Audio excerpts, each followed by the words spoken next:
De agora.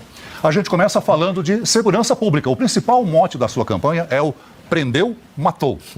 O senhor defende abertamente a aplicação do direito penal do inimigo, em que criminosos deixam de ser tratados como cidadãos e, em alguns casos, perdem a presunção da inocência.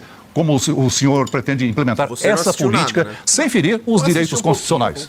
Maravilhoso, uma honra estar aqui com vocês. Novamente, eu agradeço demais a todos os rapazes e moças que ao redor do Brasil ajudaram a coletar assinaturas pelo teu partido. E esse partido me dá o direito de estar aqui com vocês para apresentar nossas propostas. Então, obrigado a todos, obrigado a vocês.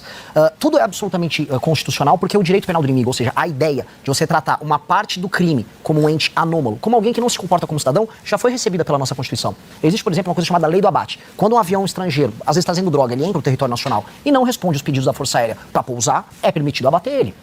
Nós temos outros institutos, por exemplo, a Lei Antiterror no Brasil. A Lei Antiterror traz a ideia de direito penal do inimigo. Então, se uma pessoa está andando com uma bomba, está indo lá para a Praça da Sé, no centro de São Paulo, e você sabe que essa pessoa pertence a uma organização terrorista, você pode atuar, ou seja, se antecipa a pena para prender ele ou para eventualmente abater ele, caso seja o caso. Então, a ideia do direito penal do inimigo é tratar de maneira diferente quem age de maneira muito diferente, quem está permanentemente violando direitos humanos, como é o caso dessas facções. E é o que nós vamos fazer, nós vamos implementar o direito penal do inimigo. Inclusive já passou, a lei antifacção no Brasil, já antecipando uma parte do que nós vamos fazer.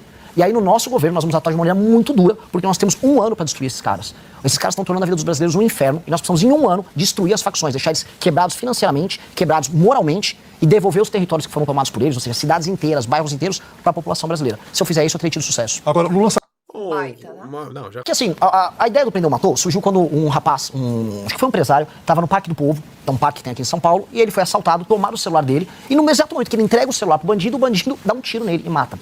Ou seja, eu fiquei com muita raiva, eu falei, o que eu faço com um sujeito desses? Eu vou recuperar um bandido desse? Não. O destino dele é prender ou matar. Porque é verdade, diante de um assalto armado, o que você pode fazer? A única coisa justa, séria, a se fazer com um cara desses é ou levar ele preso pra ficar muito tempo na cadeia, ou ele morrer.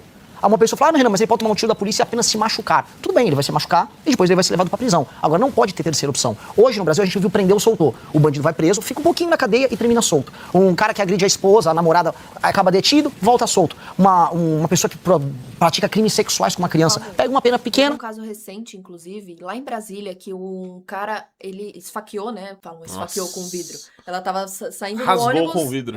Ela estava saindo do ônibus, indo pro trabalho, e aí ele pegou e esfaqueou ela. Ela ficou no hospital e ele saiu da delegacia em 2 horas. Ou seja, ele saiu da delegacia mais rápido do que ela saiu. Que é um absurdo. Hoje a única certeza que a gente tem é que a pessoa inocente vai sofrer. E a única certeza que o bandido tem é que ele vai ficar tranquilo. A gente vai inverter esse jogo. Se você é o bandido, você vai acabar morrendo, eventualmente. Ou vai ficar preso por muito tempo. É só isso. Sobre o presídio, que é uma ótima pergunta. Nós vamos gastar cerca de 2 a 3 bilhões de reais construindo as vagas que nós precisamos. O Brasil precisa de 300 a 500 mil vagas de presídio. Novas. Até porque eu quero respeitar os direitos humanos, como fica falando. Tem um programa Pena Justa agora. Vai ter um presídio, o cara vai ficar na cela dele, quieto por muito tempo. Vai custar dinheiro? Vai, mas, precisa. Candidato, o Brasil tem hoje a 3ª maior população carcerária do mundo, só perde para a China e Estados Unidos. Há quem diga que o problema não é prender, se prende, mas não se prende quem comanda essas facções. Mas quem diz isso em geral são ONGs, instituições que inclusive recebem dinheiro de fora pra dizer pra gente que a gente tá prendendo pouco. E aí eu vou fazer o quê então? Tem 1 milhão de presos hoje no Brasil. Tem 1 milhão de pessoas condenadas. Agora presos não tem tudo isso. 964 então, nós precisamos fazer mais 300 mil vagas pra prender essas pessoas. O que nós precisamos urgentemente fazer pra complementar? A ideia própria de não prender... O debate no Redcast na última semana é a mulher vem injustas. E mais, pra mim o segundo argumento que é o mais forte. A taxa de resolução de homicídio no Brasil não, acho que é de roubo, que é 8.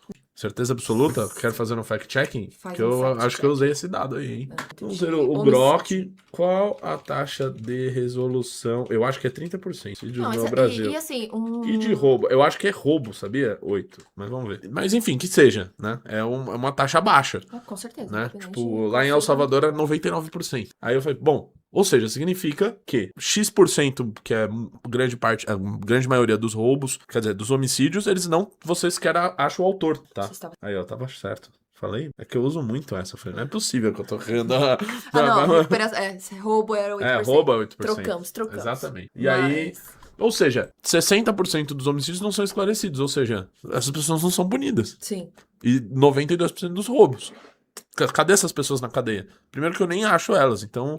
E se a gente tem os crimes aumentando a cada ano, é porque preso suficiente. Então, assim, gente, vamos construir mais presídio e prender mais pessoas. E também, outra coisa, que eles fazem muito essa anulação. Eles acham que é 8 ou 80. Olha, você tem um problema de sociedade estrutural na educação que precisa ser resolvido e eles acham que é só essa a forma de resolver o problema. A gente fala, gente, o seguinte, óbvio que você tem que tratar a origem do problema. Por que elas estão delinquindo? delinquindo, é a região que elas... Isso precisa ser tratado, mas isso não pode deixar de lado o fato de que as pessoas que cometem crime hoje devem ser punidas. Elas já são crime, elas devem ser punidas enquanto tem o tratamento concomitante. Uma analogia que eu gosto de fazer. Quando você tá com uma infecção na garganta, você tem que tomar... Alguns países da América do Sul têm aprofundado acordos, né, com o governo dos Estados Unidos, como é o caso do Equador, da Colômbia e de outras nações, especialmente as governadas pela direita. Eu te pergunto, o senhor é favorável a ações militares norte-americanas dentro do território brasileiro para combater essas facções criminosas? Nunca. Uma pausa aqui. A resposta idiota pra isso, e fácil, e que as pessoas entenderiam, é falar, não, eu sou sim, todo mundo que quiser vir aqui fazer o que matar vagabundo, tá beleza. Essa é a resposta fácil, só que não vai dar a resposta que é difícil, e que é a correta. Nunca. Eu acho isso humilhante pra gente. Humilhante. O Brasil tem todas as condições. Então o senhor é contra essa classificação? Eu sou contra você aceitar a ideia de que os Estados Unidos têm que tutelar a nossa luta contra o crime. Eu acho isso humilhante pra gente como nação. É humilhante pros nossos policiais. Ou seja, nossos policiais estão enfrentando o crime organizado há décadas. Agora não, os Estados Unidos vão fazer isso pra nós. Gente, não. A gente tem que ter acordo de cooperação com os Estados Unidos da América. A gente tem que ter acordo não só com eles, tá? A Holanda, por exemplo, recebe boa parte da droga que o PCC manda de São Paulo pelo Porto Santos pra Europa. Ora, vai ter que ter acordo de cooperação com a Holanda também. Nós vamos ter que ter uso de inteligência. Numa boa. Aceito cooperação de toda sorte com os Estados Unidos ou qualquer um. Agora, quem vai destruir o crime no Brasil tem que ser o Brasil. É uma questão de soberania. Sobre isso, no seu solução de entidades públicas, a provocação dessa pergunta é a seguinte: a gente tem hoje, a maioria dos crimes, quando a gente relata as facções, tem. Até o estagiário do Ministério Público aqui de São Paulo repassava informação para a facção criminosa. Recentemente, a gente teve a Polícia Federal fazendo uma operação focada em agentes públicos. Uma pausa. Batemos 1.500 pessoas. Opa. Então, por favor, like nessa live. Eu falei, já pensou aqui? Minha primeira convidada aqui, a live flopa. Jamais. Nossa, ninguém mais vai vir, sabe? Nosso público é maravilhoso. E outra coisa, por favor, like na live aí, compartilhe pra mais gente. Depois a gente vai reagir à entrevista do SBT. O SBT, aquele que passava o Silvio Santos, sabe? Primeiro o SBT News. Depois o SBT já está aqui no gatilho, tá bom? A minha pergunta, quando o senhor fala em dissolução de entidades públicas, eu quero saber, tem previsão de fazer auditoria sistemática, frequente, em os bens dos servidores hoje que lidam com isso? Porque a história de matar e de ter uma ação ostensiva, tem um apelo popular. Agora, o crime só é organizado porque tem o aval estatal. E aí a minha pergunta é, o que fazer com esse agente público? Seja na Polícia Federal, 2019 teve um sargento das Forças Armadas preso na Espanha, levando droga em avião presidencial. Como fazer com que esse agente não trabalhe para as facções? Porque a gente vê, o senhor mesmo disse, o menino pobre da periferia acaba sendo morto ou preso. Para ele, esse é o cenário. Agora, como combater a corrupção estatal desses agentes públicos? Antes de tudo, o menino pobre da periferia, antes ele é morto pelo crime organizado. E ele tá morrendo todos os dias nas casas. Hoje no Brasil morre coisa de 90 a 100 pessoas. Exato. Convence de que pode ser uma boa opção para reorganizar o Estado brasileiro diante de contas altas por parte do governo, gastos obrigatórios, despesas obrigatórias, necessidades de investimentos como um deles também na segurança, mas a gente ainda tem que falar de educação, de saúde, sendo que o senhor ainda não teve uma experiência política e a experiência que a gente tem conhecimento é empresarial. Eu tenho experiência política, eu sou 12 anos líder do Movimento Brasil Livre, eu sou presidente do Partido Missão. Mas uma função pública, o senhor ainda não exerceu. Uma função de um líder político é ser um líder político. A função do presidente da República não é ficar sentado com umas planilhas na frente. Ele não é um CEO, ele não é um gerente. A função de um presidente da República é liderar. E ele tem que ter força moral e exemplo, e capacidade de trabalhar e inspirar as melhores pessoas, que é isso que líderes fazem. Eu sou há 12 anos um líder. Então eu tenho todas as condições como líder de liderar uma nação. Eu lidero um bloco político inteiro no Brasil. Hoje, se há um bloco político capaz de apontar o dedo pro Lula e pro Bolsonaro e falar, vocês são corruptos, é o bloco político que eu ajudei a criar. Hoje, se há, na história do Brasil, um impeachment contra um presidente, a presidente foi a Dilma Rousseff, colocando as maiores manifestações da história do Brasil na rua nos anos de 15, 16, 17, foi porque nós assim o fizemos. Desculpa colocar. Mas experiência administrativa gerindo. A Dilma Rousseff tinha muita experiência administrativa. Tomou impeachment. Fernando Collor foi governador das Alagoas. Tomou impeachment. Tivemos bons e maus políticos com e sem experiência. A questão, no fim do dia, é se eles são bons ou maus líderes. Mas aí a gente acaba entrando num contexto também não só de administração pública mesmo, mas também até de relações políticas. Eu queria acrescentar um pouco mais, porque o conhecimento que a gente tem de sua trajetória diante de gestão, que a gente está falando de recursos, de investimentos, de garantias... Na reforma da Previdência já foram feitas várias. Só que nunca se atacou problemas que são problemas, por exemplo, quem tem aposentadoria especial que não contribui com o teto, que acaba, de alguma forma, tendo algum tipo de benefício. judício, os penduricalhos, que o senhor já disse que vai acabar. Desde a redemocratização se tenta acabar com penduricalhos e nunca se consegue. Se teve agora um movimento do judiciário, de magistrados, fazendo coro em Brasília, fazendo fila em Brasília para tentar evitar se diminuir os penduricalhos, se reduzir os penduricalhos. Como atacar? Eu acho que a Luara quis dizer isso. O senhor vai enfrentar, para fazer o que o senhor está prometendo no seu plano de governo, todas essas categorias que sempre tiveram algum tipo de prevaleceram no debate público. Maravilhoso. Então tá provado que quem teve experiência de fazer isso não conseguiu fazer. E aí o senhor lógico, porque eu diferente de todo... Nossa senhora! Corte rápido. Faca. Mano, se eu fosse essa mulher, ia falar, gente, desculpa, eu não tenho competência para estar na mesma sala que este senhor e vou me retirar. Ela implorou, né? Nossa, ela implorou. Ela já tava pedindo há um tempo. O contato chegou. O contato veio. Primeiro sendo verdadeiro. Nenhum dos outros candidatos está falando... Penduricalhos, por exemplo, como é que o senhor vai... Penduricalho é fácil, Natália. A penduricalho é a coisa mais fácil. Falar de super salário do judiciário, via público falar, olha, tem juiz ganhando 200, 300, 400 mil por mês, é o fácil. Vai precisar fazer, mas nem de longe. Eu tô dando, olhar pra câmera aqui, eleitor brasileiro, nem de longe esse é o maior dos problemas. Nós temos uma nova reforma da Previdência pra fazer, você tá certa. Vai ter que fazer... Mas vai atacar, por exemplo, a Previdência de militares? Óbvio! Forças Armadas? Pelo amor de Deus. 2019 o que mais tem no Brasil é militar vagabundo que não faz nada. Não faz nada. Militar vagabundo que não tá preocupado nem um pouco com o crime organizado no Brasil, mas recebe salário de general. No Rio de Janeiro você anda... Ele sente bem isso. Ele já... E aí ele já, opa, beleza, tô com espaço, ele já tá tô assim, vagabundo. Ó. Ele já tá nesse frame. Olha... Você vê isso, pra lá e pra cá. O militar que pega o motorista dele pra se encontrar no clube militar, general, aí pede pra desviar da favela, que ele deveria desocupar aquela favela do crime organizado, mas ele manda desviar pra ir pro clube militar, enquanto ele próprio recebe um super salário, se aposenta cedo e tem uma super aposentadoria. Vamos ter que atacar tudo. Até porque a Previdência brasileira não funcionou como deveria, a reforma da Previdência última, de 2019, porque a gente manteve muitos privilégios, assim como a reforma tributária. Vamos precisar atacar, porque tem uma coisa, que é um evento novo que está acontecendo agora. O Brasil vai quebrar. Hoje saiu agora uma matéria, a gente está explodindo o número de recuperações judiciais e as recuperações estão acontecendo porque o juros é muito alto e o juros é muito alto porque o governo gasta demais. Está quebrando o setor privado. Falando em economia ainda, entre as suas propostas econômicas está a extensão da justiça do trabalho e a alteração drástica da CLT.